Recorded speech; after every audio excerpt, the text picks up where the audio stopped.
Hi, I'm Christina Trauthwein, VP of Content and Partnerships at Hotel Business. And I am here with Thom Geshay, and he's the CEO and President of Davidson Hospitality Group. Welcome. Hey, thanks. Great to be here.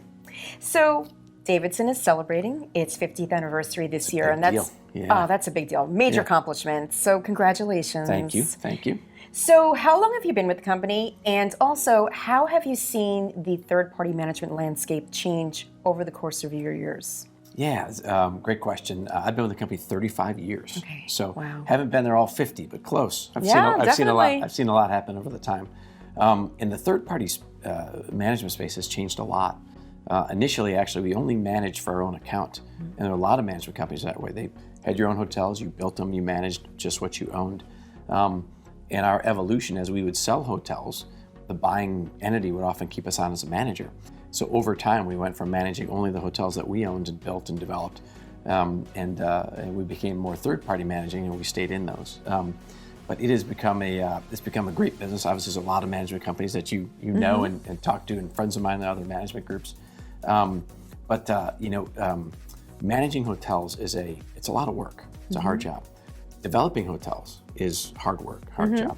Branding hotels and putting them together is hard work. So the industry's become very sophisticated, and having people that specialize in management, specialize in development, specialize in branding, those things are all necessary for a good ecosystem. So the management business has really changed a lot. Okay. So you've been there, like you said, 35 years. 35 years, yeah. So that's a long time. And started when I was 10. Yeah, of wish. course. So you have longevity there. And so this leads into my next question, because the issue of labor remains a topic of concern. So how are you working to attract and keep those employees? So maybe you have some 35-year employees.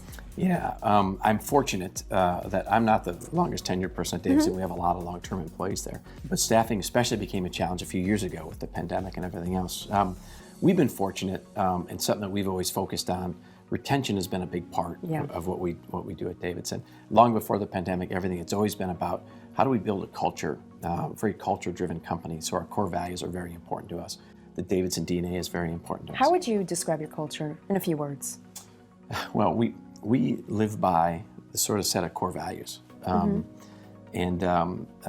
first one is be passionate about what you do and serve others with love. Okay. And that sets up all the rest of the core values. So very people-centric. We have Davidson Academy, which works with our staff, and I think it really helps our retention a lot, because what we do is we certify hundreds of employees and team members every month, because people want to grow and advance. And if they feel like they're advancing, they'll stay where they are. And so we take line-level employees and we certify them to become supervisors, and supervisors to managers, and managers to directors. We want to keep them in our ecosystem to continue to create opportunities for them to grow their career. And when you do that, we find that they're sticky. Yeah. Speaking of which, you started your career in hospitality in a very different type of role. I did. And you stuck with hospitality and worked your way up into the position you are now. Can you talk a little bit about that? Yeah, I'd love to. It was an accident. I took a job for a summer job before college as a bellman. Yeah. I was fortunate the company I took a job for was Davidson.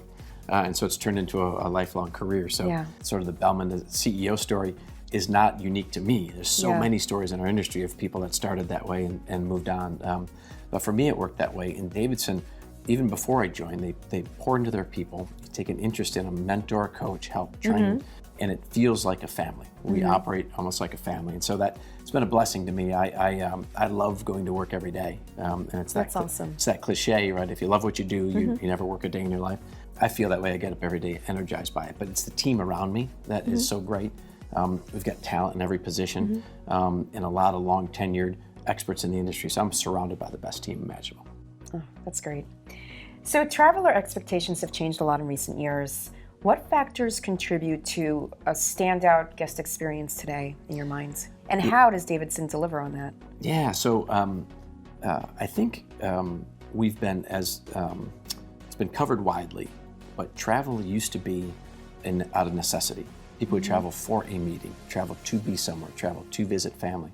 If you look at surveys that have been done recently, most travelers now are traveling for a wellness reason or a personal reason to better themselves, to learn, And it's one way, actually, I think the positive that came out of the pandemic. Right. This experiential travel or wellness travel has become so important. So the expectation of the traveler is now not just transactional. It's not just, I have to go somewhere, I book a room and I go stay. Now it's about the authenticity of the whole experience. They want to go someplace, experience the community, and they get that through the lodging that they have. So traveler expectations have heightened.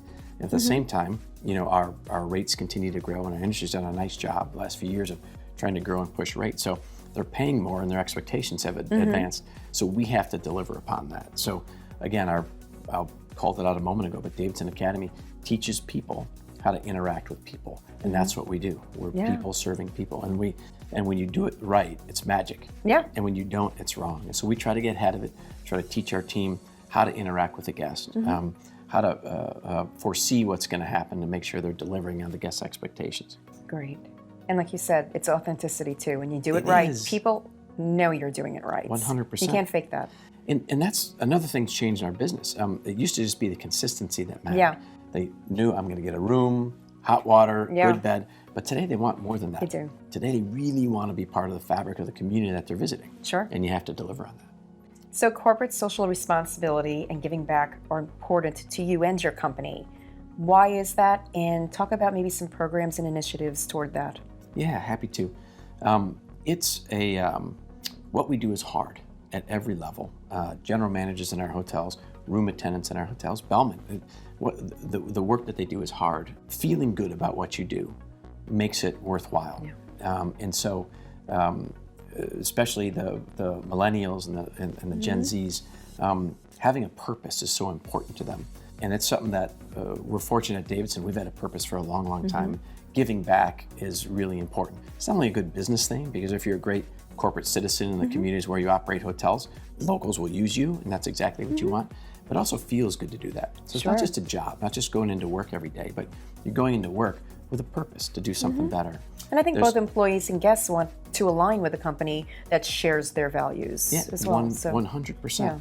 A couple of ways that we do it, or how we express it at Davidson. One is with our national philanthropy, which is Give Kids the World. Kids Village down in Orlando, Florida. It services terminally ill children. And so people here make a wish. It's sort of like that. We deliver on those wishes and those dreams. And we've been a 30-year partner with Give Kids the World. I'm on the board of Give Kids the World.